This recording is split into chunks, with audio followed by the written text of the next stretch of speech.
ਸਤਨਾਮ ਸ਼੍ਰੀ ਵਾਹਿਗੁਰੂ ਜੀ। ਵਾਹਿਗੁਰੂ ਜੀ। ਸਰਬ ਨਰਨ ਕੋ ਤਿਆਗਿਓ ਸੰਗ। ਧੰਨ ਧੰਨ ਸਾਹਿਬ ਸ੍ਰੀ ਗੁਰੂ ਹਰਿਕ੍ਰਿਸ਼ਨ ਸਾਹਿਬ ਜੀ ਮਹਾਰਾਜ ਜੀਆਂ ਨੂੰ ਆਪਣੇ ਘਰ ਦੇ ਵਿੱਚ ਲਿਜਾਣ ਦੇ ਲਈ ਰਾਜਾ ਜੈ ਸਿੰਘ ਨੇ ਸਾਰੀਆਂ ਤਿਆਰੀਆਂ ਕੀਤੀਆਂ।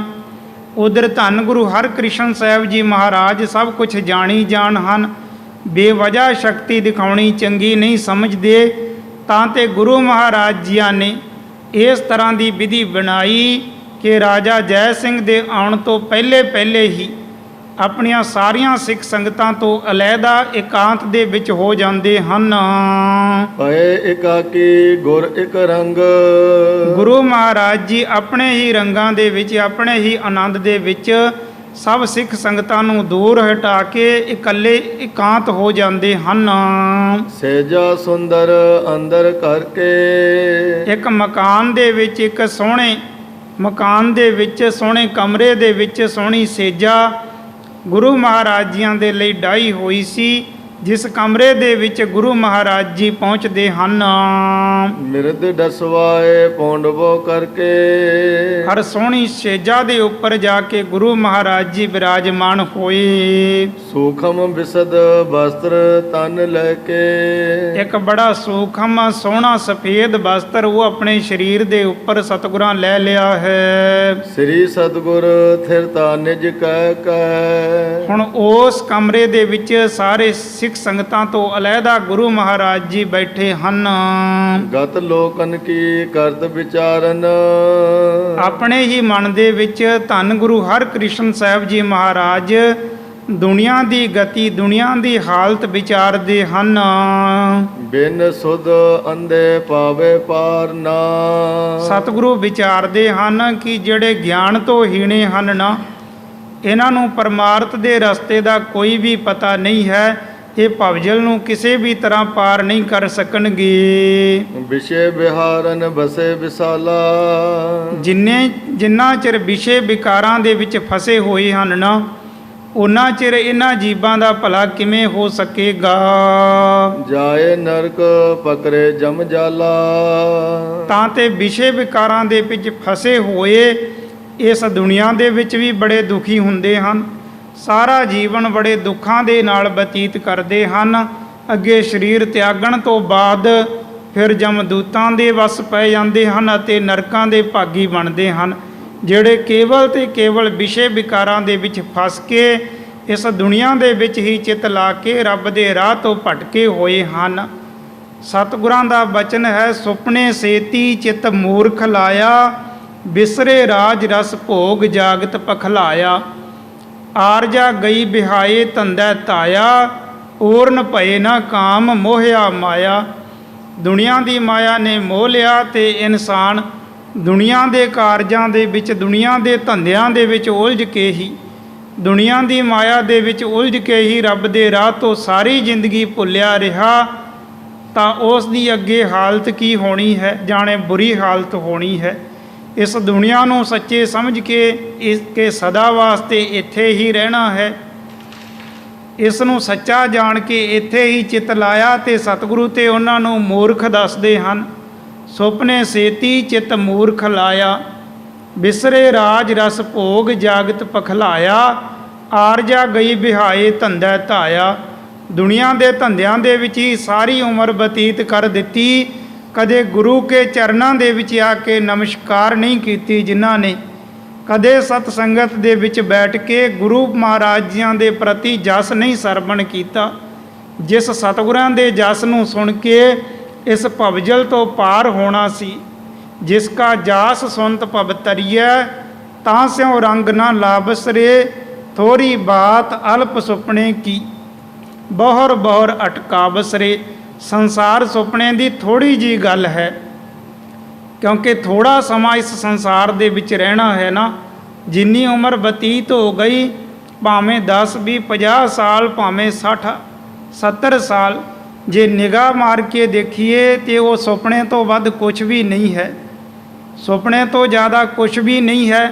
ਤਾਂ ਤੇ ਸਤਿਗੁਰੂ ਕਹਿੰਦੇ ਬਈ ਥੋੜਾ ਟਾਈਮ ਇਸ ਦੁਨੀਆ 'ਤੇ ਸੰਸਾਰ ਸੁਪਨੇ ਦੇ ਵਿੱਚ ਵਿਚਰਨਾ ਹੈ, ਪਰ ਇਹ ਥੋੜ੍ਹਾ ਸਮਾਂ ਹੀ ਜੇਕਰ ਰੱਬ ਦੀ ਯਾਦ ਦਾ ਨਹੀਂ ਕੱਢਿਆ ਤੇ ਫਿਰ ਇੱਥੇ ਹੀ ਜਨਮ ਮਰਨ ਦੇ ਚੱਕਰਾਂ ਦੇ ਵਿੱਚ ਪਿਆ ਰਹਿੰਦਾ ਹੈ।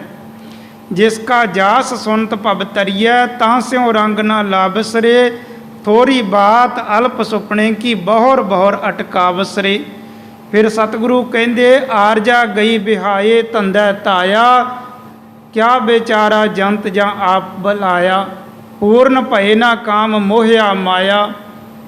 ਤਾਂ ਇਸ ਤਰ੍ਹਾਂ ਦੇ ਬਚਨ ਸਤਿਗੁਰੂ ਮਹਾਰਾਜ ਵਿਚਾਰਦੇ ਹਨ ਦੁਨੀਆ ਦੇ ਲੋਕਾਂ ਦੀ ਹਾਲਤ, ਕਿ ਇਸ ਦੁਨੀਆ ਦੇ ਵਿੱਚ ਜੇਕਰ ਵਿਸ਼ੇ ਵਿਕਾਰਾਂ ਦੇ ਵਿੱਚ ਫਸੇ ਰਹੇ ਤੇ ਇਹਨਾਂ ਦਾ ਭਲਾ ਨਹੀਂ ਹੋ ਸਕੇਗਾ। ਅਨਕ ਜੋ ਜਨਮਨ ਅਰ ਮਰਨੋ, ਹਰ ਫੇਰ ਤੇ ਇਸ ਦੁਨੀਆ ਦੇ ਵਿੱਚ ਜਨਮ ਅਤੇ ਮਰਨ ਹੁੰਦਾ ਹੀ ਰਹੇਗਾ। ਕਦੇ ਕਿਸੇ ਜੂਨ ਦੇ ਵਿੱਚ ਪੈ ਗਿਆ, ਕਦੇ ਕਿਤੇ ਜਨਮ ਹੋਇਆ, ਕਦੇ ਕਿਤੇ, ਬਾਰ-ਬਾਰ ਜਨਮ ਹੋਣਾ ਅਤੇ ਬਾਰ-ਬਾਰ ਮਰਨਾ। ਇਸੇ ਚੱਕਰ ਦੇ ਵਿੱਚ ਪਿਆ ਇਸੇ ਅਸਥਾਨ ਤੇ ਫਸਿਆ ਰਹੇਗਾ। ਮਤ ਮੂਰਖ ਨੇ ਕਰਬੇ ਹਰਨੋ, ਮੂਰਖ ਮਤ ਵਾਲੇ ਇਹ ਨਹੀਂ ਵਿਚਾਰਦੇ ਕਿ ਸਾਨੂੰ ਦੁਰਲੱਭਾ ਜਨਮ ਮਨੁੱਖਾ ਜਨਮ ਪ੍ਰਾਪਤ ਹੋਇਆ ਹੈ। ਅਸੀਂ ਗੁਰੂ ਮਹਾਰਾਜ ਜੀਆਂ ਦੇ ਚਰਨਾਂ ਦੇ ਵਿੱਚ ਪਹੁੰਚ ਕੇ, ਗੁਰੂ ਮਹਾਰਾਜ ਜੀਆਂ ਦੀ ਸ਼ਰਨ ਦੇ ਵਿੱਚ ਪਹੁੰਚ ਕੇ ਫਿਰ ਸਤਿਗੁਰਾਂ ਦੇ ਅਨੁਸਾਰ ਜਾਣੇ ਗੁਰਮਤਿ ਦੇ ਅਨੁਸਾਰ ਆਪਣਾ ਜੀਵਨ ਢਾਲਣਾ ਕਰੀਏ ਅਤੇ ਮਨੁੱਖਾ ਜਨਮ ਨੂੰ ਸਫਲਾ ਕਰ ਲਈਏ। ਜੋ ਮਸਾਂ ਮਨੁੱਖਾ ਜਨਮ 84 ਲੱਖ ਦੀ ਜੀਆ ਜੋਨ ਦੇ ਚੱਕਰ ਦੇ ਵਿੱਚੋਂ ਇਹਨੂੰ ਪ੍ਰਾਪਤ ਹੋਇਆ ਹੈ। ਕਬੀਰ ਸਾਹਿਬ ਜੀ ਉਚਾਰਨ ਕਰਦੇ ਹਨ, ਕਬੀਰ ਮਾਨਸ ਜਨਮ ਦੁਲੰਭ ਹੈ, ਹੋਏ ਨਾ 12 ਬਾਰ, ਜਿਉਂ ਵਨ ਫਲ ਪਾਕੇ ਭੋਏ ਗਿਰਹਿ, ਬਹੁਰ ਨਾ ਲੱਗ ਹੈ ਡਾਰ। ਜਿਸ ਤਰ੍ਹਾਂ ਕੋਈ ਦਰਖਤ ਦੇ ਨਾਲੋਂ ਫਲ ਟੁੱਟ ਕੇ ਧਰਤੀ ਦੇ ਉੱਪਰ ਡਿੱਗ ਪਵੇ, ਦੁਬਾਰਾ ਉਸ ਡਾਲੀ ਦੇ ਨਾਲ ਟਾਹਣੀ ਦੇ ਨਾਲ ਨਹੀਂ ਲੱਗਿਆ ਕਰਦਾ। ਇਸੇ ਤਰ੍ਹਾਂ ਇੱਕ ਵਾਰ ਮਨੁੱਖਾ ਜਨਮ ਹੱਥ ਦੇ ਵਿੱਚੋਂ ਨਿਕਲ ਗਿਆ, ਫਿਰ ਵਾਰ-ਵਾਰ ਨਹੀਂ ਮਿਲਦਾ, ਫਿਰ ਤੇ 84 ਦੇ ਚੱਕਰਾਂ ਦੇ ਵਿੱਚ ਹੀ ਪਿਆ ਰਹਿੰਦਾ ਹੈ। ਤਾਂ ਸਤਿਗੁਰਾਂ ਇਸ ਦੇ ਜੀਵਨ ਦਾ ਮੁੱਦਾ ਦੱਸਣਾ ਕੀਤਾ। ਸਤਿਗੁਰੂ ਉਚਾਰਨ ਕਰਦੇ ਹਨ, ਭਈ ਪ੍ਰਾਪਤ ਮਾਨੁਖ ਦੇਹੁਰੀਆ, ਗੋਬਿੰਦ ਮਿਲਣ ਕੀ ਇਹ ਤੇਰੀ ਬਰੀਆ। ਉਸ ਅਕਾਲ ਪੁਰਖ ਵਾਹਿਗੁਰੂ ਦੇ ਮਿਲਾਪ ਦੇ ਵਾਸਤੇ ਇਹ ਮਨੁੱਖਾ ਜਨਮ ਬਹੁਤ ਸੋਹਣੀ ਬਾਰੀ ਹੈ, ਬਹੁਤ ਸੋਹਣਾ ਸਮਾਂ ਹੈ। ਚਾਹਤ ਹੈ ਅਜਮਤ ਕੋ ਦੇਖਾ, ਹੁਣ ਸਤਿਗੁਰੂ ਵਿਚਾਰਦੇ ਹਨ ਕਿ ਇਹ ਤੇ ਕਰਾਮਾਤ ਸ਼ਕਤੀਆਂ ਨੂੰ ਵੱਡੀ ਚੀਜ਼ ਸਮਝ ਕੇ ਬਸ ਗੁਰੂ ਪਾਤਸ਼ਾਹ ਦੇ ਪਾਸੋਂ ਜਿੱਥੇ ਆਪਣਾ ਜਨਮ ਸਫਲਾ ਕਰਨਾ ਸੀ ਨਾ, ਉਥੇ ਗੁਰੂ ਪਾਤਸ਼ਾਹ ਦੇ ਪਾਸੋਂ ਇਹ ਸ਼ਕਤੀਆਂ ਹੀ ਦੇਖਣੀਆਂ ਚਾਹੁੰਦੇ ਹਨ। ਆਪਣੋ ਲਖੇ ਨਾ ਕਾਜ ਵਿਸੇਖਾ, ਜਿਹੜਾ ਬਹੁਤ ਵੱਡਾ ਕਾਰਜ ਮਨੁੱਖ ਦਾ ਹੈ ਨਾ, ਹਰ ਇੱਕ ਮਨੁੱਖ ਦਾ ਬਹੁਤ ਵੱਡਾ ਕਾਰਜ ਕਿ ਦੁਨੀਆ ਤੇ ਆ ਕੇ ਗੁਰੂ ਵਾਲਾ ਬਣ ਕੇ ਫਿਰ ਗੁਰਮਤਿ ਦੇ ਅਨੁਸਾਰ ਜੀਵਨ ਬਤੀਤ ਕਰੇ, ਜਾਣੇ ਆਪਣੇ ਮਨੁੱਖਾ ਜਨਮ ਨੂੰ ਸਫਲਾ ਕਰਕੇ ਜਨਮ ਮਰਨ ਦੇ ਚੱਕਰਾਂ ਦੇ ਵਿੱਚੋਂ ਛੁੱਟ ਜਾਵੇ ਅਤੇ ਆਖਰਕਾਰ ਗੁਰੂ ਚਰਨਾਂ ਦੇ ਵਿੱਚ ਇਸ ਦਾ ਨਿਵਾਸ ਹੋ ਜਾਵੇ। ਜਾਣੇ ਮਨੁੱਖਾ ਜਨਮ ਨੂੰ ਸਫਲਾ ਕਰਨਾ ਹਰ ਇੱਕ ਇਨਸਾਨ ਦਾ ਬਹੁਤ ਵੱਡਾ ਫਰਜ਼ ਹੈ, ਜਾਣੇ ਸਭ ਤੋਂ ਵੱਡਾ ਫਰਜ਼ ਹੈ। ਇਸ ਨੂੰ ਸਮਝ ਨਹੀਂ ਰਹੇ ਹਨ। ਸਦਨ ਕਪਾੜ ਅਸੰਜਤ ਕਰੇ, ਇਹਨਾਂ ਵਿਚਾਰਾਂ ਦੇ ਅਨੁਸਾਰ ਸਤਿਗੁਰੂ ਮਹਾਰਾਜ ਜੀਆਂ ਨੇ ਫਿਰ ਜੋ ਅਲੱਗਾ ਮਕਾਨ ਦੇ ਵਿੱਚ ਪ੍ਰਵੇਸ਼ ਕੀਤੇ ਸਨ ਨਾ, ਅਲੱਗਾ ਕਮਰੇ ਦੇ ਵਿੱਚ, ਉਸ ਕਮਰੇ ਦੇ ਗੇਟ ਬੰਦ ਕਰ ਲਏ ਹਨ। ਅੰਤਰ ਸ੍ਰੀ ਹਰਿ ਕ੍ਰਿਸ਼ਨ ਸੋ ਥਿਰੇ, ਧੰਨ ਗੁਰੂ ਹਰਿਕ੍ਰਿਸ਼ਨ ਸਾਹਿਬ ਜੀ ਮਹਾਰਾਜ ਹੁਣ ਇਸ ਕਮਰੇ ਦੇ ਵਿੱਚ ਅਲੱਗਾ ਇਕੱਲੇ ਬੈਠੇ ਹਨ। ਲੋਕ ਨਿਕਟ ਤੇ ਸਕਲ ਹਟਾਏ, ਜਿਹੜੇ ਨੇੜੇ ਦੇ ਸੇਵਾਦਾਰ ਸੀ, ਹਰ ਟਾਈਮ ਸਤਿਗੁਰੂ ਮਹਾਰਾਜ ਜੀਆਂ ਦੇ ਪਾਸ ਪਹਿਰਾ ਦੇਣ ਵਾਲੇ, ਹਰ ਟਾਈਮ ਸਤਿਗੁਰਾਂ ਦੇ ਚਰਨਾਂ ਦੇ ਵਿੱਚ ਹਾਜ਼ਰ ਰਹਿਣ ਵਾਲੇ, ਉਹਨਾਂ ਨੂੰ ਦੂਰੀ ਦੇ ਉੱਪਰ ਠਹਿਰਾ ਦਿੱਤਾ ਹੈ, ਆਪਣੇ ਪਾਸੋਂ ਬੜੀ ਦੂਰ ਕਰ ਦਿੱਤਾ ਹੈ। ਬੈਠੇ ਦੂਰ ਜਾਏ ਸਮੁਦਾਏ, ਸਤਿਗੁਰਾਂ ਦਾ ਵਚਨ ਮੰਨ ਕੇ ਸਾਰੇ ਸੇਵਾਦਾਰ ਜੋ ਸਤਿਗੁਰਾਂ ਦੇ ਪਾਸ ਰਹਿਣ ਵਾਲੇ ਮੁੱਖ ਸੇਵਾਦਾਰ, ਉਹ ਵੀ ਹੁਣ ਸਤਿਗੁਰਾਂ ਦੇ ਪਾਸੋਂ ਦੂਰ ਦੂਰ ਹੋ ਕੇ ਬੈਠੇ ਹਨ। ਤਿੰਨ ਕਪਾੜ ਕੀ ਸਿੰਖਲ ਭੇਰ, ਤਾਂ ਸਤਿਗੁਰਾਂ ਨੇ ਉਹ ਦਰਵਾਜ਼ਾ ਬੰਦ ਕੀਤਾ ਹੋਇਆ ਸੀ, ਅੰਦਰੋਂ ਉਸ ਦੀ ਕੁੰਡੀ ਲਗਾ ਦਿੱਤੀ ਹੈ। ਅੰਤਰ ਟਿਕੈ ਰਹੇ ਤਿਸ ਬੇਰ, ਤੇ ਉਸੇ ਸੋਹਣੀ ਸੇਜਾ ਦੇ ਉੱਪਰ ਸਤਿਗੁਰੂ ਮਹਾਰਾਜ ਕਿੰਨਾ ਚਿਰ ਇਕੱਲੇ ਹੀ ਬੈਠੇ ਹਨ।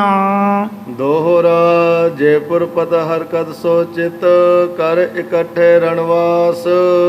ਦੂਸਰੀ ਸਾਈਡ ਆਪਣੇ ਮਹਿਲਾਂ ਦੇ ਵਿੱਚ ਜੈਪੁਰ ਦਾ ਰਾਜਾ ਜੈ ਸਿੰਘ ਇਹ ਬੜਾ ਖੁਸ਼ ਪ੍ਰਸੰਨ ਹੈ, ਸਾਰੇ ਆਪਣੇ ਰਣਵਾਸ ਨੂੰ ਇਕੱਠਾ ਕਰਕੇ ਚਹਿਤ ਲਿਆ ਬੋ ਸਤਿਗੁਰੂ ਨਿਰਮ ਕਰ ਦਾਸ। ਤੇ ਆਪਣੇ ਮਨ ਦੇ ਵਿੱਚ ਚਾਹੁੰਦਾ ਹੈ ਕਿ ਹੁਣ ਸਾਰੀ ਤਿਆਰੀ ਹੋ ਚੁੱਕੀ ਹੈ, ਮੈਂ ਗੁਰੂ ਮਹਾਰਾਜ ਜੀਆਂ ਨੂੰ ਬੜੀ ਨਿਮਰਤਾ ਦੇ ਨਾਲ ਬੇਨਤੀ ਕਰਕੇ ਆਪਣੇ ਮਹਿਲਾਂ ਦੇ ਵਿੱਚ ਲੈ ਕੇ ਆਵਾਂ। ਦੋਹਰਾ ਦਿਵਸ ਦੁਪਹਿਰੋ ਟਰਬੋ ਜਬ ਸਕਲ ਤਿਆਰ ਕਰਵਾਏ। ਸਵੇਰ ਤੋਂ ਹੀ ਸਾਰੀਆਂ ਤਿਆਰੀਆਂ ਕਰਨ ਲੱਗੇ ਸਨ, ਸਜਾਵਟਾਂ ਕਰਨ ਲੱਗੇ ਸਨ। ਇਸੇ ਤਰ੍ਹਾਂ ਇਹਨਾਂ ਨੂੰ ਸਜਾਵਟ ਕਰਦੇ ਤਿਆਰੀਆਂ ਕਰਦੇ ਕਰਦੇ ਦੁਪਹਿਰ ਢਲ ਚੁੱਕੀ ਸੀ ਤੇ ਇਹ ਸਾਰੀ ਤਿਆਰੀ ਹੋ ਗਈ ਸੀ। ਜੈ ਸਿੰਘ ਚਿਤਪਦ ਤਜ ਸਦਨ ਨਿਗਸੋ ਵੈਰ ਸੋ ਆਏ। ਤਾਂ ਦੁਪਹਿਰ ਢਲਣ ਤੋਂ ਬਾਅਦ ਆਪਣੇ ਮਹਿਲਾਂ ਦੇ ਵਿੱਚੋਂ ਰਾਜਾ ਜੈ ਸਿੰਘ ਬਾਹਰ ਆਉਂਦਾ ਹੈ। ਚੌਪਈ ਸਿੰਘਪੁਰ ਮੈਂ ਆਏ ਥਰਿਓ ਹੈ। ਜਦ ਮੇਨ ਡੋਡੀ ਦੇ ਉੱਪਰ ਆਇਆ ਉਸ ਸਥਾਨ ਤੇ ਆ ਕੇ ਖੜਦਾ ਹੈ। ਮੁਜਰੋ ਨਰ ਪ੍ਰਦਾਨ ਕਰਿਓ ਹੈ। ਜਿਹੜੇ ਇਸ ਦੇ ਮੁੱਖ ਸੀ, ਪ੍ਰਧਾਨ ਸੀਗੇ, ਵੱਡੇ ਨੌਕਰ ਸੀ ਤੇ ਉਹਨਾਂ ਨੇ ਇਸ ਰਾਜਾ ਜੈ ਸਿੰਘ ਨੂੰ ਨਮਸਕਾਰਾਂ ਕੀਤੀਆਂ।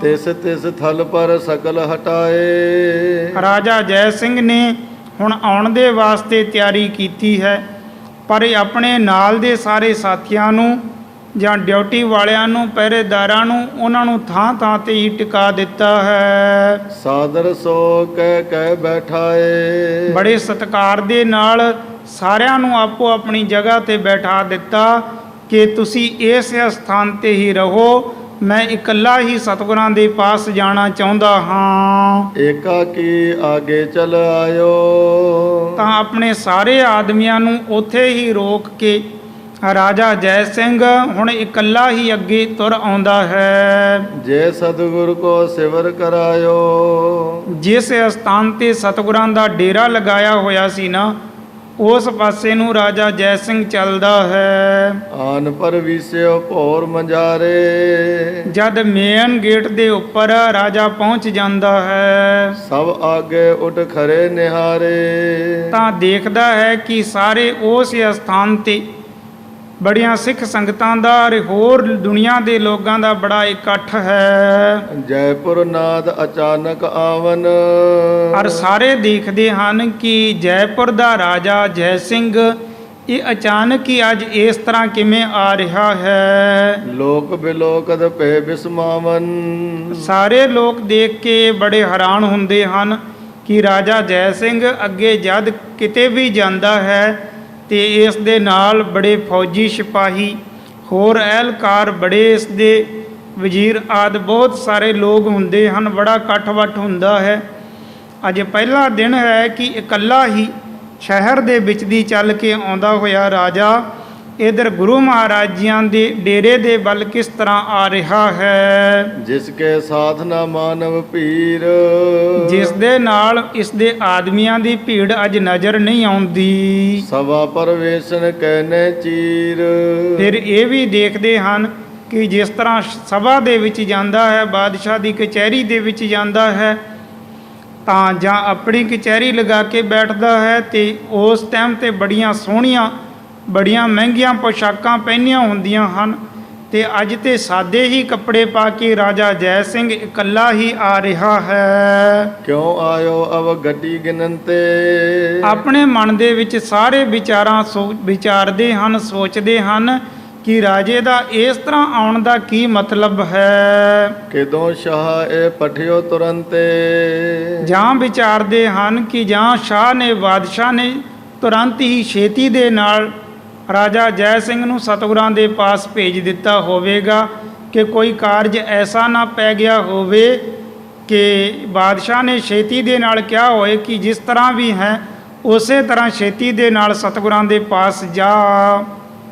ਇਤ ਉਤ ਦੇਖਤ ਦਿਰਗਨ ਚਲਾਏ। ਰਾਜਾ ਜੈ ਸਿੰਘ ਜਦ ਇੱਧਰ ਪਹੁੰਚਦਾ ਹੈ ਸਤਿਗੁਰਾਂ ਦੇ ਜਿੱਥੇ ਡੇਰੇ ਲਗਾਏ ਹੋਏ ਸਨ, ਤਾਂ ਇੱਧਰ ਉੱਧਰ ਨਿਗਾਹ ਮਾਰ ਕੇ ਦੇਖਣਾ ਕੀਤਾ।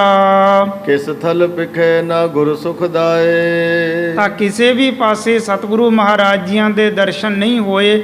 ਨਹੀਂ ਤੇ ਇਹ ਟਾਈਮ ਤੇ ਇਹ ਸਮੇਂ ਤੇ ਸਤਿਗੁਰੂ ਆਪਣਾ ਸੋਹਣਾ ਦੀਵਾਨ ਸਜਾ ਕੇ ਬੈਠਦੇ ਸਨ ਔਰ ਬੜੀਆਂ ਸੰਗਤਾਂ ਸਤਿਗੁਰੂ ਮਹਾਰਾਜ ਜੀਆਂ ਦੇ ਚਰਨਾਂ ਦੇ ਵਿੱਚ ਹਾਜ਼ਰ ਹੁੰਦੀਆਂ ਸਨ। ਪਰ ਹੁਣ ਅੱਜ ਸਤਿਗੁਰਾਂ ਦਾ ਦਰਬਾਰ ਇਸ ਤਰ੍ਹਾਂ ਨਜ਼ਰ ਨਹੀਂ ਆ ਰਿਹਾ ਤੇ ਇੱਧਰ ਉੱਧਰ ਨਿਗਾਹ ਦੌੜਾ ਕੇ ਦੇਖਦਾ ਹੈ, ਸਤਿਗੁਰਾਂ ਦੇ ਦਰਸ਼ਨ ਨਹੀਂ ਹੋਏ ਹਨ। ਸਿੱਖਿਅਨ ਸਾਥ ਨਾਦ ਜੈਪੁਰ ਕੇ। ਤਾਂ ਉਸ ਟਾਈਮ ਰਾਜਾ ਜੈ ਸਿੰਘ ਫਿਰ ਸੰਸੇ ਦੇ ਵਿੱਚ ਹੋ ਕੇ ਇਹ ਆਪਣੇ ਪਾਸ ਹੀ ਖੜੇ ਗੁਰਸਿੱਖਾਂ ਨੂੰ ਪੁੱਛਣਾ ਕਰਦਾ ਹੈ। ਬੂਜਨ ਕਰੇ ਉਤਾਇਲ ਕਰਕੇ। ਬੜੀ ਛੇਤੀ ਦੇ ਨਾਲ ਪੁੱਛਦਾ ਹੈ ਕਹਾਂ ਬਿਰਾਜੇ ਸੁਖਦ ਹਜੂਰ। ਕਿ ਇਹ ਗੁਰਸਿੱਖੋ ਹੈ ਭਾਈ, ਹੁਣ ਸਤਿਗੁਰੂ ਮਹਾਰਾਜ ਜੀ ਕਿਸ ਸਥਾਨ ਤੇ ਬਿਰਾਜਮਾਨ ਹਨ? ਡੇਰੇ ਵਿਖੇ ਕੇ ਗਮਨੇ ਦੂਰ। ਉਹ ਪੁੱਛਦਾ ਹੈ ਕਿ ਸਤਿਗੁਰੂ ਹੁਣ ਇਸੇ ਸਥਾਨ ਤੇ ਹੀ ਹਨ ਕਿ ਕਿਤੇ ਇਸ ਸਥਾਨ ਤੋਂ ਹੋਰ ਦੂਰ ਜਾਂ ਕਿਸੇ ਸਿੱਖ ਸੰਗਤਾਂ ਦੇ ਭਲੇ ਦੇ ਵਾਸਤੇ ਇੱਥੋਂ ਕਿਤੇ ਹੋਰ ਚਲੇ ਗਏ ਹਨ। ਨਿਜ ਥਲ ਨਹੀਂ ਦਿਸ਼ਟ ਮੁਝ ਆਏ। ਔਰ ਇਸ ਟਾਈਮ ਤੇ ਸਤਿਗੁਰਾਂ ਦਾ ਦੀਵਾਨ ਸਜਿਆ ਹੁੰਦਾ ਸੀ। ਸਾਰੀਆਂ ਸਿੱਖ ਸੰਗਤਾਂ ਸਤਿਗੁਰਾਂ ਦੇ ਪਾਸ ਹਾਜ਼ਰ ਹੁੰਦੇ ਸਨ, ਪਰ ਅੱਜ ਸਤਿਗੁਰੂ ਮਹਾਰਾਜ ਕਿਤੇ ਦਰਸ਼ਨ ਨਹੀਂ ਦੇ ਰਹੇ ਹਨ। ਤੁਮ ਨਿਆਰੇ ਕਿਮ ਭੈ ਸਮਦਾਏ। ਫਿਰ ਇਹ ਵੀ ਪੁੱਛਣਾ ਕੀਤਾ ਕਿ ਤੁਸੀਂ ਗੁਰੂ ਮਹਾਰਾਜ ਜੀਆਂ ਦੇ ਮੁੱਖ ਸੇਵਾਦਾਰ ਹੋ, ਹਰ ਟਾਈਮ ਸਤਿਗੁਰਾਂ ਦੇ ਪਾਸ ਰਹਿਣ ਵਾਲੇ ਸੇਵਾਦਾਰ ਜੋ ਹਰ ਟਾਈਮ ਸਤਿਗੁਰਾਂ ਦੇ ਪਾਸ ਹਾਜ਼ਰ ਨਾਜ਼ਰ ਰਹਿੰਦੇ ਸਨ, ਤੇ ਤੁਸੀਂ ਅੱਜ ਸਤਿਗੁਰਾਂ ਤੋਂ ਅਲੱਗਾ ਹੋ ਕੇ ਇੱਥੇ ਕਿਵੇਂ ਇਕੱਠੇ ਹੋਏ ਬੈਠੇ ਹੋ? ਸੁਨ ਸਿੱਖਨ ਸਭ ਕਹਿਓ 부ਝਾਈ। ਉਹ ਗੁਰਸਿੱਖ ਸੰਗਤਾਂ ਨੇ ਦੱਸਣਾ ਕੀਤਾ ਜੋ ਸਾਰੀ ਵਾਰਤਾ ਸੀ ਇਸ ਰਾਜਾ ਜੈ ਸਿੰਘ ਦੇ ਪਾਸ ਕਹਿ ਦਿੱਤੀ ਇਸ ਕਰ ਅੰਤਰ ਪਰ ਵਿਸ਼ੇ ਜਾਈ। ਕਿ ਸਤਿਗੁਰੂ ਮਹਾਰਾਜ ਜੀ ਹੈ ਤੇ ਇੱਥੇ ਹੀ ਹਨ। ਉਹ ਮਕਾਨ ਦੇ ਵਿੱਚ, ਉਹ ਕਮਰੇ ਦੇ ਵਿੱਚ, ਇਕਾਂਤ ਦੇ ਵਿੱਚ ਹਨ, ਅਲੱਗਾ ਹਨ, ਔਰ ਉਹ ਆਪਣੀ ਮੌਜ ਦੇ ਵਿੱਚ ਹੀ ਇਸੇ ਤਰ੍ਹਾਂ ਇਕਾਂਤ ਦੇ ਵਿੱਚ ਹਨ। ਔਰ ਸਾਡੇ ਲਈ ਹੁਕਮ ਕੀਤਾ ਕਿ ਕਿਸੇ ਨੇ ਵੀ ਸਾਡੇ ਪਾਸ ਨਹੀਂ ਆਉਣਾ, ਸਾਰੇ ਦੂਰ ਦੂਰ ਹੀ ਆਪੋ ਆਪਣੇ ਸਥਾਨਾਂ 'ਤੇ ਇੱਧਰ ਉੱਧਰ ਬੈਠੇ ਰਹਿਣਾ ਹੈ। ਏਕਾ ਕੀ ਹੋਏ ਸਗਲ ਹਟਾਏ। ਆਪਣੇ ਸਾਰੇ ਸੇਵਾਦਾਰਾਂ ਨੂੰ ਧੰਨ ਗੁਰੂ ਹਰਕ੍ਰਿਸ਼ਨ ਸਾਹਿਬ ਜੀ ਮਹਾਰਾਜ ਜੀਆਂ ਨੇ ਦੂਰ ਹਟਾਇਆ ਹੋਇਆ ਹੈ ਅਤੇ ਆਪ ਅਲੱਗਾ ਕਮਰੇ ਦੇ ਵਿੱਚ ਇਕਾਂਤ ਬੈਠੇ ਹਨ। ਕੁਛ ਸਤਿਗੁਰ ਗਤ ਲਖੀ ਨਾ ਜਾਏ। ਫਿਰ ਇਹ ਵੀ ਬਚਨ ਗੁਰਸਿੱਖਾਂ ਨੇ ਕਹੇ ਕਿ ਸਤਿਗੁਰਾਂ ਦੀ ਗਤੀ ਕੋਈ ਜਾਣੀ ਨਹੀਂ ਜਾਂਦੀ ਹੈ। ਕਰ ਨਿਰਣੇ ਗਮਨਿਓ ਤੇ ਘਰ ਕੋ। ਤਾਂ ਆਪਣੇ ਹੀ ਮਨ ਦੇ ਵਿੱਚ ਕੁਝ ਕੁ ਵਿਚਾਰਾਂ ਸੋਚਦਾ ਹੋਇਆ ਉਸ ਮਕਾਨ ਦੇ ਪਾਸ ਜਾਂਦਾ ਹੈ। ਜਾਤ ਵਿਚਾਰਦ ਸੰਸੈ ਉਰ ਕੋ। ਆਪਣੇ ਮਨ ਦੇ ਵਿੱਚ ਬੜੇ ਸੰਸਿਆਂ ਦੇ ਸਮੇਤ ਹੋ ਕੇ, ਬੜੇ ਸ਼ੰਕਿਆਂ ਦੇ ਸਮੇਤ ਹੋ ਕੇ ਰਾਜਾ ਜੈ ਸਿੰਘ ਉਸ ਮਕਾਨ ਦੇ ਉਸ ਕਮਰੇ ਦੇ ਗੇਟ ਦੇ ਅੱਗੇ ਪਹੁੰਚਦਾ ਹੈ। ਕਿਸ ਕਾਰਨ ਤੇ ਇਮਗੁਰ ਹੋਏ। ਮਨ ਦੇ ਵਿੱਚ ਸੋਚਦਾ ਹੈ ਕਿ ਸਤਿਗੁਰੂ ਮਹਾਰਾਜ ਇਸ ਤਰ੍ਹਾਂ ਅੱਜ ਕਿਵੇਂ ਇਕਾਂਤ ਹੋਏ ਹਨ। ਸਾਰੇ ਸੇਵਾਦਾਰਾਂ ਨੂੰ ਆਪਣੇ ਤੋਂ ਦੂਰ ਬਿਠਾਇਆ ਹੋਇਆ ਹੈ, ਦੂਰ ਕੀਤਾ ਹੋਇਆ ਹੈ। ਕੀ ਕਾਰਨ ਹੈ, ਇਸ ਗੱਲ ਦੇ ਬਾਰੇ ਕੋਈ ਸਮਝਿਆ ਨਹੀਂ ਜਾ ਸਕਦਾ। ਮੁਖ ਪਰਸਨ ਨਿਜ ਲਗ ਸਭ ਕੋਏ। ਤੇ ਸਤਿਗੁਰੂ ਮਹਾਰਾਜ ਜੀ ਤੇ ਹਰ ਟਾਈਮ ਬੜੇ ਖੁਸ਼ ਪ੍ਰਸੰਨ ਰਹਿੰਦੇ ਸਨ। ਜੋ ਵੀ ਸਤਿਗੁਰਾਂ ਦੇ ਦਰਸ਼ਨ ਕਰਨ ਦੇ ਵਾਸਤੇ ਆਉਂਦਾ, ਸਤਿਗੁਰੂ ਮਹਾਰਾਜ ਬੜੇ ਖੁੱਲੇ ਡੁੱਲੇ ਦਰਸ਼ਨ ਦੇ ਕੇ ਇਹ ਸਮੇਂ ਤੇ ਦੀਵਾਨ ਸਜਾ ਕੇ ਸਭਨਾਂ ਨੂੰ ਬੜੀਆਂ ਖੁਸ਼ੀਆਂ ਬਖਸ਼ਦੇ ਸਨ। ਮੈਂ ਅਬ ਕਰਕੇ ਸਰਵ ਪ੍ਰਕਾਰ। ਫਿਰ ਰਾਜਾ ਜੈ ਸਿੰਘ ਵਿਚਾਰਦਾ ਹੈ ਕਿ ਇਹ ਕੀ ਕਾਰਨ ਹੈ ਕਿ ਗੁਰੂ ਮਹਾਰਾਜ ਜੀ ਜਿਸ ਤਰ੍ਹਾਂ ਮਨ ਦੇ ਵਿੱਚੋਂ ਉਦਾਸ ਹੋਣ, ਉਦਾਸ ਹੋ ਕੇ ਇਕਾਂਤ ਦੇ ਵਿੱਚ ਹੋ ਜਾਣ, ਇਸ ਤਰ੍ਹਾਂ ਪ੍ਰਤੀਤ ਹੋ ਰਿਹਾ ਹੈ। ਜੇਕਰ ਐਸੀ ਕੋਈ ਗੱਲ ਹੋਈ ਵੀ ਸਤਿਗੁਰਾਂ ਦੀ ਉਦਾਸੀ ਦੀ, ਤੇ ਮੈਂ ਜਿਸ ਤਰ੍ਹਾਂ ਵੀ ਹੋ ਸਕੇ ਸਤਿਗੁਰੂ ਮਹਾਰਾਜ ਜੀਆਂ ਨੂੰ ਖੁਸ਼ ਕਰਨ ਦਾ ਯਤਨ ਕਰਾਂਗਾ। ਕਰੋ ਖੁਸ਼ੀ ਤਨ ਹਿਰਦੇ ਉਦਾਰ। ਔਰ ਜੇਕਰ ਸਤਿਗੁਰੂ ਮਹਾਰਾਜ ਜੀ ਪ੍ਰਸੰਨ ਹੋਣਗੇ, ਖੁਸ਼ ਹੋਣਗੇ, ਤਦ ਹੀ ਮੇਰੇ ਮਨ ਦੇ ਵਿੱਚ ਵੀ ਖੁਸ਼ੀ ਉਤਪੰਨ ਹੋ ਸਕਦੀ ਹੈ। ਮਮ ਕਰ ਆਏ ਆਨੰਦਤ ਰਹੇ। ਜੇਕਰ ਮੇਰੇ ਘਰ ਦੇ ਵਿੱਚ ਆ ਕੇ ਸਤਿਗੁਰੂ ਮਹਾਰਾਜ ਜੀ ਖੁਸ਼ ਪ੍ਰਸੰਨ ਰਹਿਣਗੇ तो कल्याण हमारी है। ਔਰ ਮੈਂ ਬੇਨਤੀਆਂ ਕਰਕੇ ਧੰਨ ਗੁਰੂ ਹਰਕ੍ਰਿਸ਼ਨ ਸਾਹਿਬ ਜੀ ਮਹਾਰਾਜ ਜੀਆਂ ਨੂੰ ਦਿੱਲੀ ਸ਼ਹਿਰ ਦੇ ਵਿੱਚ ਬੇਨਤੀਆਂ ਕਰ ਕਰਕੇ ਲੈ ਕੇ ਆਇਆ ਅਰੇ ਆਪਣੇ ਬੰਗਲੇ ਦੇ ਵਿੱਚ ਸਤਿਗੁਰੂ ਮਹਾਰਾਜ ਜੀਆਂ ਦਾ ਨਿਵਾਸ ਰਖਵਾਇਆ। ਫਿਰ ਜੇਕਰ ਮੇਰੇ ਘਰ ਦੇ ਵਿੱਚ ਆ ਕੇ ਸਤਿਗੁਰੂ ਮਹਾਰਾਜ ਜੀ ਖੁਸ਼ ਪ੍ਰਸੰਨ ਰਹਿਣਗੇ ਨਾ ਤਾਂ ਹੀ ਸਾਡੀ ਕਲਿਆਣ ਹੈ, ਤਾਂ ਹੀ ਸਾਡਾ ਭਲਾ ਹੋ ਸਕਦਾ ਹੈ। निकट कपाटन के जब गयो ਔਰ ਦਰਵਾਜ਼ੇ ਦੇ ਪਾਸ ਰਾਜਾ ਜੈ ਸਿੰਘ ਪਹੁੰਚਿਆ ਹੈ। हाथन साध हलावत भयो। ਆਪਣੇ ਹੱਥਾਂ ਦੇ ਨਾਲ ਇਹ ਦਰਵਾਜ਼ਾ ਖੋਲਣ ਦਾ ਯਤਨ ਕਰਦਾ ਹੈ। सिंकल भिरी जान थिर रहो। ਤਾਂ ਰਾਜਾ ਜੈ ਸਿੰਘ ਨੇ ਜਾਣਿਆ ਕਿ ਸਤਿਗੁਰਾਂ ਨੇ ਤੇ ਅੰਦਰੋਂ ਕੁੰਡੀ ਲਗਾ ਕੇ ਗੇਟ ਨੂੰ ਦਰਵਾਜ਼ੇ ਨੂੰ ਅੰਦਰੋਂ ਬੰਦ ਕੀਤਾ ਹੋਇਆ ਹੈ। हेत हकारन के तब कहो। ਤਾਂ ਰਾਜਾ ਜੈ ਸਿੰਘ ਨੇ ਜਦ ਦੇਖਿਆ ਕਿ ਸਤਿਗੁਰਾਂ ਅੰਦਰੋਂ ਕੁੰਡੀ ਲਗਾਈ ਹੋਈ ਹੈ, ਅੰਦਰ ਬੈਠੇ ਹਨ ਸਾਰੇ ਸੇਵਾਦਾਰਾਂ ਨੂੰ ਆਪਣੇ ਤੋਂ ਦੂਰ ਕੀਤਾ ਹੋਇਆ ਹੈ, ਤਾਂ ਕੀ ਕਾਰਨ ਹੈ? ਤਾਂ ਰਾਜਾ ਜੈ ਸਿੰਘ ਫਿਰ ਆਵਾਜ਼ ਮਾਰ ਕੇ ਸਤਿਗੁਰੂ ਮਹਾਰਾਜ ਜੀਆਂ ਨੂੰ ਬੇਨਤੀ ਕਰਦਾ ਹੈ। प्रभु जी करो कपाट हटावन। ਬੇਨਤੀ ਕਰਦਾ ਸੱਚੇ ਪਾਤਸ਼ਾਹ ਕਿਰਪਾ ਕਰੋ, ਆਪ ਜੀ ਮਿਹਰ ਕਰੋ, ਇਹ ਦਰਵਾਜ਼ਾ ਖੋਲ੍ਹਣਾ ਕਰੋ। दास जान देव दर्शन पावन। ਸੱਚੇ ਪਾਤਸ਼ਾਹ ਮਿਹਰ ਕਰੋ, ਦਰਵਾਜ਼ਾ ਖੋਲ੍ਹੋ, ਮੈਨੂੰ ਆਪਣਾ ਦਾਸ ਜਾਣ ਕੇ, ਆਪਣੇ ਚਰਨਾਂ ਦਾ ਸੇਵਾਦਾਰ ਜਾਣ ਕੇ ਆਪਣੇ ਸੋਹਣੇ ਦਰਸ਼ਨ ਬਖਸ਼ਣਾ ਕਰੋ। दोए त्रै बार हकारन करे। ਤਾਂ 2-3 ਵਾਰ ਇਸੇ ਤਰ੍ਹਾਂ ਸਤਿਗੁਰਾਂ ਦੇ ਪਾਸ ਬੇਨਤੀਆਂ ਕੀਤੀਆਂ ਔਰ ਸਤਿਗੁਰਾਂ ਨੂੰ ਦਰਵਾਜ਼ਾ ਗੇਟ ਖੋਲ੍ਹਣ ਦੇ ਵਾਸਤੇ ਬਾਰ-ਬਾਰ ਕਹਿ ਰਿਹਾ ਹੈ। बोले गुर नाम मौनता धरे। ਧੰਨ ਗੁਰੂ ਹਰਕ੍ਰਿਸ਼ਨ ਸਾਹਿਬ ਜੀ ਮਹਾਰਾਜ ਆਪਣੇ ਹੀ ਆਨੰਦ, ਆਪਣੀ ਹੀ ਮੌਜ ਦੇ ਵਿੱਚ ਬੈਠੇ ਹਨ। ਰਾਜਾ ਜੈ ਸਿੰਘ ਦਰਵਾਜ਼ੇ ਤੇ ਆਵਾਜ਼ਾਂ ਮਾਰ ਰਿਹਾ ਹੈ, ਪਰ ਸਤਿਗੁਰੂ ਮਹਾਰਾਜ ਜੀਆਂ ਨੇ ਨਾ ਤੇ ਅੱਗੋਂ ਕੋਈ ਆਵਾਜ਼ ਦਿੱਤੀ, ਨਾ ਹੀ ਉੱਠ ਕੇ ਦਰਵਾਜ਼ਾ ਖੋਲ੍ਹਿਆ ਹੈ। ऊंची चौथ हाँक हकारी। ਜਦ ਚੌਥੀ ਵਾਰ ਉੱਚੀ ਆਵਾਜ਼ ਰਾਜਾ ਜੈ ਸਿੰਘ ਨੇ ਮਾਰਨਾ ਕੀਤੀ। गुर जी करो कपाट उगारी। ਬੜੇ ਹੱਥ ਜੋੜ ਕੇ ਬੇਨਤੀ ਕੀਤੀ ਉੱਚੀ ਆਵਾਜ਼ ਦੇ ਨਾਲ। ਰਾਜਾ ਜੈ ਸਿੰਘ ਕਹਿਣ ਲੱਗਿਆ ਕਿ ਹੇ ਪ੍ਰਭੂ, ਹੇ ਸੱਚੇ ਪਾਤਸ਼ਾਹ ਕਿਰਪਾ ਕਰੋ, ਮੈਨੂੰ ਆਪ ਜੀਆਂ ਦੇ ਦਰਸ਼ਨਾਂ ਦੀ ਇੱਛਾ ਹੈ। ਡਿੱਠੀ ਹੱਬ ਟੰਡੋਲ ਹਿੱਕ ਸਬਾਜ ਨਾ ਕੋਏ, ਆਓ ਸੱਜਣ ਤੂੰ ਮੁਖ ਲੱਗ, ਮੇਰਾ ਤਨ ਮਨ ਠੰਡਾ ਹੋਏ। ਤੂੰ ਚੋ ਸੱਜਣ ਮੈਂਡਿਆ ਡੇਈ ਸਿਸ ਉਤਾਰ, ਨੈਣ ਮਹਿੰਜੇ ਤਰਸਦੇ ਕਦ ਪੱਸੀ ਦੀਦਾਰ। ਦੀਦਾਰ ਕਰਨ ਦੇ ਵਾਸਤੇ, ਦਰਸ਼ਨ ਕਰਨ ਦੇ ਵਾਸਤੇ ਰਾਜਾ ਜੈ ਸਿੰਘ ਹੁਣ ਸਤਿਗੁਰਾਂ ਦੇ ਦਰਵਾਜ਼ੇ ਤੇ ਖੜਾ ਹੈ। ਬਾਰ-ਬਾਰ ਬੇਨਤੀਆਂ ਕਰ ਰਿਹਾ ਹੈ ਕਿ ਇਹ ਪ੍ਰਭੂ ਕਿਰਪਾ ਕਰੋ, ਇਹ ਦਰਵਾਜ਼ਾ ਖੋਲ੍ਹਣਾ ਕਰੋ। जयपुर पत में दास तुम्हारा। ਔਰ ਬੇਨਤੀਆਂ ਕਰਦਾ ਕਿ ਸੱਚੇ ਪਾਤਸ਼ਾਹ ਮੈਂ ਜੈਪੁਰ ਦਾ ਰਾਜਾ ਜੈ ਸਿੰਘ ਹਾਂ, ਆਪ ਜੀਆਂ ਦੇ ਚਰਨਾਂ ਦਾ ਸੇਵਾਦਾਰ ਹਾਂ, ਆਪ ਜੀਆਂ ਦੇ ਚਰਨਾਂ ਦਾ ਸੇਵਕ ਹਾਂ। शरण आपकी मम आधारा। ਫਿਰ ਬੇਨਤੀਆਂ ਕਰਦਾ ਕਿ ਸੱਚੇ ਪਾਤਸ਼ਾਹ ਆਪ ਜੀਆਂ ਦੀ ਸ਼ਰਨ ਦੇ ਵਿੱਚ ਪਹੁੰਚ ਕੇ ਹੀ ਸਾਡਾ ਉਦਾਰ ਹੋ ਸਕਦਾ ਹੈ। मैं अल्पज्ञ भूल कुछ होई। ਔਰ ਸਾਡੇ ਵਰਗੇ ਅਲਪੱਗ ਜੀਵਾਂ ਤੋਂ ਬੜੀਆਂ ਗਲਤੀਆਂ ਹੋ ਜਾਂਦੀਆਂ ਹਨ, ਬੜੀਆਂ ਭੁੱਲਾਂ ਹੋ ਜਾਂਦੀਆਂ ਹਨ। ਸੱਚੇ ਪਾਤਸ਼ਾਹ ਜੇਕਰ ਮੇਰੇ ਤੋਂ ਕੋਈ ਨਾ ਕੋਈ ਭੁੱਲ ਹੋ ਗਈ ਹੈ, ਗਲਤੀ ਹੋ ਗਈ ਹੈ, तुम सर्वज्ञ छिमो अब सोई। ਸੱਚੇ ਪਾਤਸ਼ਾਹ ਆਪ ਜੀ ਸਰਬੱਗ ਹੋ, ਕਿਰਪਾ ਕਰੋ ਮੇਰੇ ਤੋਂ ਜਿਹੜੀ ਭੁੱਲ ਹੋਈ ਹੈ, ਗਲਤੀ ਹੋਈ ਹੈ, ਆਪਣਾ ਦਾਸ ਜਾਣ ਕੇ, ਆਪਣਾ ਸੇਵਾਦਾਰ ਜਾਣ ਕੇ, ਆਪਣਾ ਬੱਚਾ ਜਾਣ ਕੇ ਮੈਨੂੰ ਮਾਫ ਕਰ ਦੇਵੋ, ਮੈਨੂੰ ਬਖਸ਼ ਲੈਵੋ। आप करो समझावन ऐसे। ਆਪ ਜੀ ਕਿਰਪਾ ਕਰੋ, ਰਹਿਮਤ ਦੇ ਘਰ ਦੇ ਵਿੱਚ ਆਓ ਔਰ ਇਸ ਤਰ੍ਹਾਂ ਸਮਝਾਉਣਾ ਕਰੋ। सुत सो कैद पिता हित जैसे। ਜਿਸ ਤਰ੍ਹਾਂ ਪਿਤਾ ਆਪਣੇ ਬੱਚਿਆਂ ਨੂੰ ਬੜੇ ਹਿੱਤ ਦੇ ਨਾਲ, ਬੜੇ ਪਿਆਰ ਦੇ ਨਾਲ ਸਮਝਾਉਂਦਾ ਹੈ, जो हम ते कुछ बिगड़त कामी। ਔਰ ਇਸ ਤਰ੍ਹਾਂ ਸਾਨੂੰ ਸਮਝਾਵੋ ਜਿਸ ਤਰ੍ਹਾਂ ਪਿਤਾ ਆਪਣੇ ਬੱਚਿਆਂ ਨੂੰ ਸਮਝਾਉਂਦਾ ਹੈ।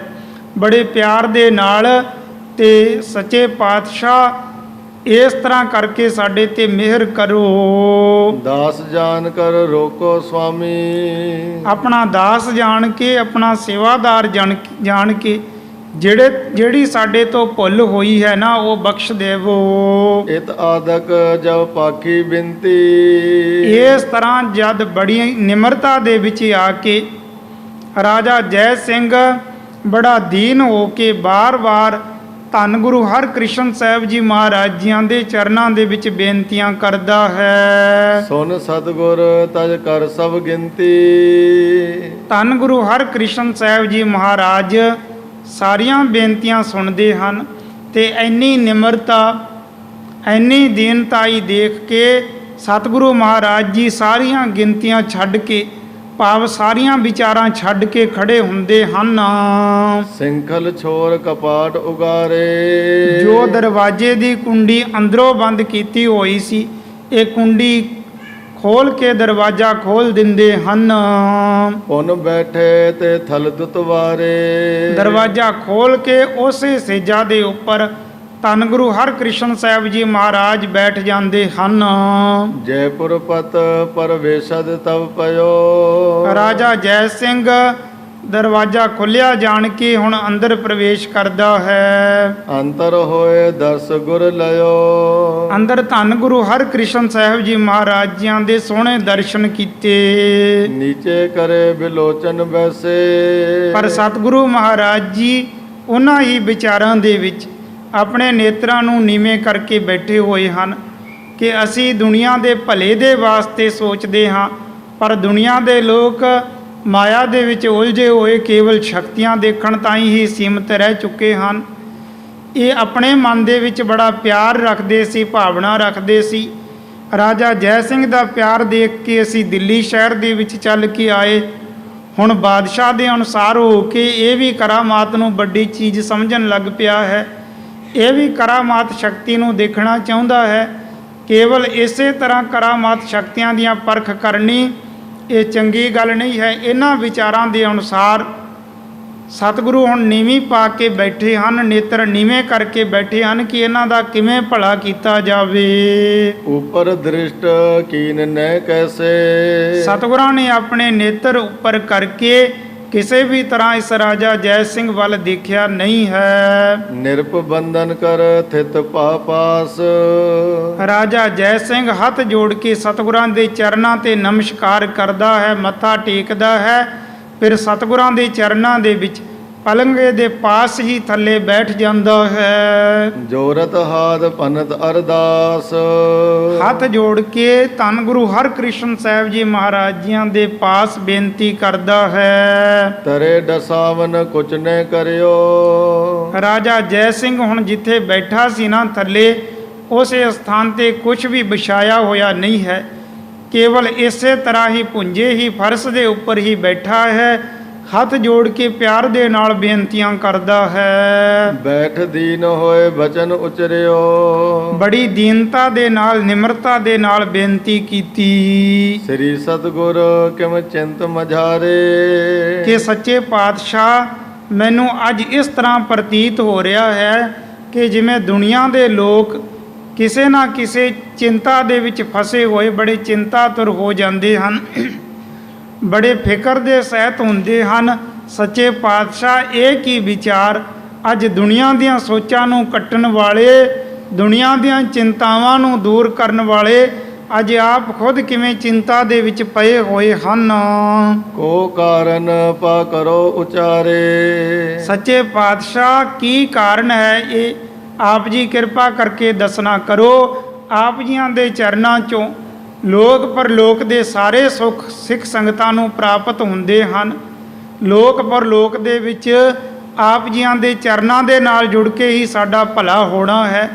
ਜਿੱਥੇ ਤੁਸੀਂ ਦੁਨੀਆ ਦੇ ਫਿਕਰ, ਦੁਨੀਆ ਦੀਆਂ ਚਿੰਤਾਵਾਂ ਦੂਰ ਕਰਦੇ ਹੋ, ਅੱਜ ਇਹ ਕੀ ਕਾਰਨ ਹੈ ਕਿ ਤੁਸੀਂ ਬੜੇ ਉਦਾਸ ਹੋ, ਤੁਸੀਂ ਚਿੰਤਾ ਦੇ ਵਿੱਚ ਦਿਖ ਰਹੇ ਹੋ। ਮੇਰੋ ਸਦਨ ਆਪਨੋ ਜਾਨੋ, ਇਹ ਜੋ ਮੇਰੇ ਮਹਿਲ ਮਕਾਨ ਹਨ ਨਾ, ਇਹ ਸੱਚੇ ਪਾਤਸ਼ਾਹ ਆਪ ਜੀਆਂ ਦੀ ਹੀ ਬਖਸ਼ਿਸ਼ ਹੈ। ਸਭ ਪਰ ਮੁਕਤ ਹੁਕਮ ਬਖਾਨੋ, ਔਰ ਆਪਣੇ ਮੁਖਾਰ ਬਿੰਦ ਤੋਂ ਸਾਰਿਆਂ ਦੇ ਉੱਪਰ ਤੁਸੀਂ ਹੁਕਮ ਕਰੋ, ਜੋ ਵੀ ਆਪ ਦਾ ਹੁਕਮ ਹੋਵੇਗਾ ਸਾਰੇ ਸਿਰ ਮੱਥੇ ਮੰਨਣਗੇ। ਅੰਤੇਪੁਰ ਮੈਂ ਦਾਸੀ ਗਨ ਹੈ, ਔਰ ਮੇਰੇ ਮਹਿਲਾਂ ਦੇ ਵਿੱਚ ਬੜੇ ਦਾਸ ਦਾਸੀਆਂ ਸੇਵਾਦਾਰ ਹਨ।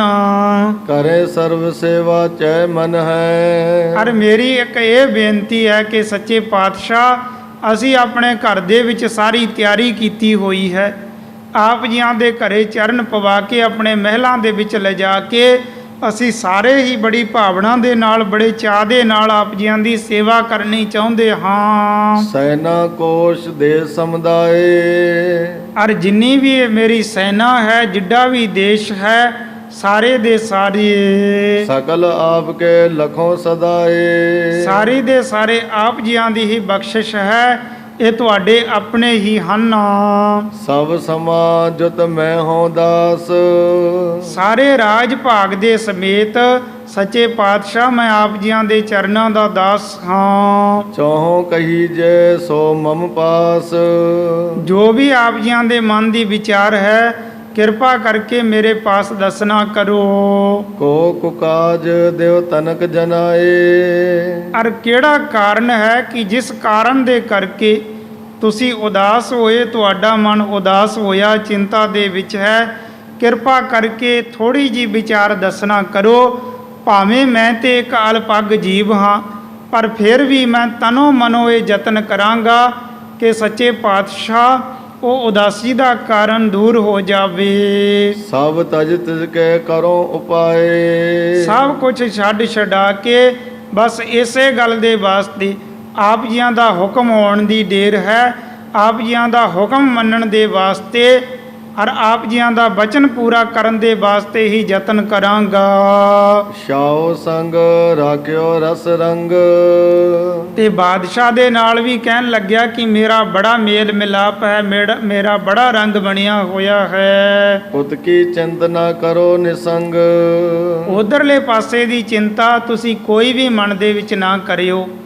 ਤਾਂ ਉਧਰਲੀ ਚਿੰਤਾ ਕੀ ਹੈ ਕਿ ਇਹ ਰਾਜਾ ਸੋਚਦਾ ਹੈ ਕਿ ਸਤਿਗੁਰਾਂ ਆਉਣ ਤੋਂ ਪਹਿਲੇ ਹੀ ਇਹ ਬਚਨ ਕੀਤੇ ਸਨ ਕਿ ਅਸੀਂ ਦਿੱਲੀ ਸ਼ਹਿਰ ਦੇ ਵਿੱਚ ਤੇਰੇ ਪਿਆਰ ਨੂੰ ਦੇਖ ਕੇ ਪਹੁੰਚ ਜਾਵਾਂਗੇ, ਪਰ ਅਸੀਂ ਸਾਡੇ ਗੁਰੂ ਪਿਤਾ ਦਾ ਹੁਕਮ ਹੈ ਕਿ ਔਰੰਗਜ਼ੇਬ ਬਾਦਸ਼ਾਹ, ਉਸ ਦੁਸ਼ਟ ਬਾਦਸ਼ਾਹ ਦੇ ਨਾ ਕਦੇ ਦਰਸ਼ਨ ਕਰਨੇ ਹੈ, ਨਾ ਕਦੇ ਦਰਸ਼ਨ ਦੇਣੇ ਹਨ ਉਸ ਨੂੰ। ਔਰ ਉਹ ਬਾਦਸ਼ਾਹ ਔਰੰਗਜ਼ੇਬ ਵਾਰ-ਵਾਰ ਆਪਣੇ ਨੌਕਰ ਸੇਵਾਦਾਰ ਭੇਜ ਕੇ ਬੇਨਤੀਆਂ ਕਰਦਾ ਹੈ ਕਿ ਸੱਚੇ ਪਾਤਸ਼ਾਹ ਕਿਰਪਾ ਕਰੋ, ਮੈਨੂੰ ਦਰਸ਼ਨ ਦੇਵੋ, ਮੈਨੂੰ ਦਰਸ਼ਨ ਦੇਵੋ। ਵਾਰ-ਵਾਰ ਇਸ ਗੱਲ ਦਾ ਹੱਠ ਕਰਦਾ ਹੈ, ਆਪ ਜੀ ਉਸ ਨੂੰ ਦਰਸ਼ਨ ਨਹੀਂ ਦੇਣਾ ਚਾਹੁੰਦੇ। ਕਿਤੇ ਇਹ ਕਾਰਨ ਤੇ ਨਹੀਂ ਹੈ ਕਿ ਤੁਸੀਂ ਮਨ ਦੇ ਵਿੱਚੋਂ ਉਦਾਸ ਹੋਵੋ ਕਿ ਉਹ ਤੇ ਵਾਰ-ਵਾਰ ਦਰਸ਼ਨਾਂ ਦੇ ਲਈ ਕਹਿ ਰਿਹਾ ਹੈ। ਤਾਂ ਬੇਨਤੀ ਕੀਤੀ ਕਿ ਸੱਚੇ ਪਾਤਸ਼ਾਹ ਉਧਰਲੇ ਪਾਸੋਂ ਤੁਸੀਂ ਕੋਈ ਵੀ ਮਨ ਦੇ ਵਿੱਚ ਵਿਚਾਰ ਨਾ ਕਰਿਓ। ਸਭ ਕੇ ਕਾਰਜ ਆਪ ਪੁਜਾਵੋ, ਔਰ ਆਪ ਜੀ ਦੁਨੀਆ ਦੇ ਕਾਰਜ ਰਾਸ ਕਰਨ ਨੂੰ ਸਮਰੱਥ ਹੋ। ਆਪਣੋ ਨੀਕੋ ਕਿਉ ਨਾ ਬਣਾਵੋ, ਔਰ ਜਿਸ ਗੱਲ ਦੀ ਚਿੰਤਾ ਹੈ ਉਹ ਕਾਰਜ ਆਪ ਹੀ ਆਪਣੀ ਸਰਬਗਤਾ ਦੇ ਨਾਲ ਕਿਉਂ ਨਹੀਂ ਬਣਾ ਲੈਂਦੇ। ਹਮਰੇ ਮੈਂ ਕਿਆ ਸ਼ਕਤ ਗੁਸਾਈ, ਫਿਰ ਇਹ ਵੀ ਬੇਨਤੀ ਕੀਤੀ ਕਿ ਸੱਚੇ ਪਾਤਸ਼ਾਹ ਸਾਡੇ ਅਲਪੱਗ ਜੀਵਾਂ ਦੇ ਵਿੱਚ ਇਹ ਕੀ ਤਾਕਤ ਹੈ ਕਿ ਆਪ ਜੀਆਂ ਦੇ ਮਨ ਦੇ ਵਿੱਚ ਕੋਈ ਖੁਸ਼ੀ ਉਤਪੰਨ ਕਰ ਦਈਏ, ਆਪ ਜੀਆਂ ਦੇ ਵਾਸਤੇ ਕੁਝ ਵੀ ਕਰ ਦਈਏ, ਕਿਉਂਕਿ ਅਸੀਂ ਤੇ ਅਲਪੱਗ ਜੀਵ ਹਾਂ, ਆਪ ਜੀ ਸਰਬੱਗ ਹੋ। ਕਰੋੜਾਂ ਬ੍ਰਹਿਮੰਡਾਂ ਨੂੰ ਇੱਕ ਫੁਰਨੇ ਦੇ ਨਾਲ ਰਚਣ ਵਾਲੇ ਹੋ, ਕਰੋੜਾਂ ਬ੍ਰਹਿਮੰਡਾਂ ਨੂੰ ਇੱਕ ਫੁਰਨੇ ਦੇ ਨਾਲ ਨਾਸ ਕਰ ਸਕਦੇ ਹੋ। ਕੋਟ ਬ੍ਰਹਿਮੰਡ ਕੋ ਠਾਕੁਰ ਸੁਆਮੀ, ਸਰਬ ਜੀਆਂ ਕਾ ਦਾਤਾ ਰੇ। ਪ੍ਰਤਪਾਲਾ ਨਿਤ ਸਾਰ ਸੰਭਾਲੈ, ਇੱਕ ਗੁਣ ਨਹੀਂ ਮੂਰਖ ਜਾਤਾ ਰੇ। ਹਰ ਆਰਾਧਨਾ ਜਾਨਾ ਰੇ, ਹਰ ਹਰ ਗੁਰ ਗੁਰ ਕਰਤਾ ਰੇ। ਹਰ ਜਿਉ ਨਾਮ ਪਰਿਓ ਰਾਮਦਾਸ। ਤੇ ਸਤਿਗੁਰੂ ਮਹਾਰਾਜ ਜੀਆਂ ਨੇ ਜਦ ਇਸ ਤਰ੍ਹਾਂ ਦੀ ਵਿਧੀ ਬਣਾਈ ਹੋਈ ਹੈ, ਰਾਜਾ ਜੈ ਸਿੰਘ ਅੱਗੇ ਹੱਥ ਜੋੜ ਕੇ ਬੇਨਤੀਆਂ ਕਰ ਰਿਹਾ ਹੈ, ਤਾਂ ਰਾਜਾ ਜੈ ਸਿੰਘ ਨੇ ਬਾਰ-ਬਾਰ ਇਹ ਬੇਨਤੀਆਂ ਕੀਤੀਆਂ ਕਿ ਸੱਚੇ ਪਾਤਸ਼ਾਹ ਆਪ ਜੀ ਕਿਰਪਾ ਕਰੋ, ਇੱਕ ਵਾਰ ਆਪਣੀ ਰਸਨਾ ਤੋਂ ਹੁਕਮ ਕਰੋ, ਜੋ ਵੀ ਆਪ ਜੀ ਹੁਕਮ ਕਰੋਗੇ। ਅਸੀਂ ਆਪ ਜੀਆਂ ਦੇ ਤਨੋਂ ਮਨੋਂ ਸੇਵਾਦਾਰ ਹਾਂ। ਜੋ ਵੀ ਆਪ ਜੀਆਂ ਦਾ ਹੁਕਮ ਹੋਵੇਗਾ ਤਨ ਮਨ ਕਰਕੇ ਅਸੀਂ ਜ਼ਰੂਰ ਸਿਰ ਮੱਥੇ ਮੰਨਾਂਗੇ। ਆਪ ਜੀਆਂ ਦਾ ਹੁਕਮ ਹੋਣ ਦੀ ਦੇਰ ਹੈ। ਤੇ ਹੁਣ ਜਿਸ ਪ੍ਰਕਾਰ ਰਾਜਾ ਜੈ ਸਿੰਘ ਦੀ ਬੇਨਤੀਆਂ ਨੂੰ ਮੰਨ ਕੇ ਧੰਨ ਗੁਰੂ ਹਰਕ੍ਰਿਸ਼ਨ ਸਾਹਿਬ ਜੀ ਮਹਾਰਾਜ ਜੀਆਂ ਨੇ ਇਸ ਰਾਜਾ ਜੈ ਸਿੰਘ ਦੇ ਮਹਿਲਾਂ ਦੇ ਵਿੱਚ ਚਰਨ ਪਾਉਣ ਦੇ ਲਈ ਮੰਨ ਜਾਣਾ ਹੈ, ਉਸ ਪ੍ਰਸੰਗ ਦੀ ਵਿਚਾਰ ਅੱਗੇ ਕੀਤੀ ਜਾਵੇਗੀ। ਇਉਂ ਧੰਨ ਧੰਨ ਸਾਹਿਬ ਸ੍ਰੀ ਗੁਰੂ ਹਰਕ੍ਰਿਸ਼ਨ ਸਾਹਿਬ ਜੀ ਮਹਾਰਾਜ ਗੁਰਤਾ ਗੱਦੀ 'ਤੇ ਬਿਰਾਜਮਾਨ ਹੋ ਕੇ ਸਿੱਖ ਸੰਗਤਾਂ ਨੂੰ ਨਿਹਾਲ ਕਰ ਰਹੇ ਹਨ। ਹਮਰੇ ਮੈਂ ਕਿਆ ਸ਼ਕਤ ਗੁਸਾਈ, ਜੋ ਰਾਵਰ ਕੇ ਹੋਏ ਸਹਾਈ। ਹਮਰੇ ਮੈਂ ਕਿਆ ਸ਼ਕਤ ਗੁਸਾਈ, ਜੋ ਰਾਵਰ ਕੇ ਹੋਏ ਸਹਾਈ। ਇਹ ਅਚੁੱਤ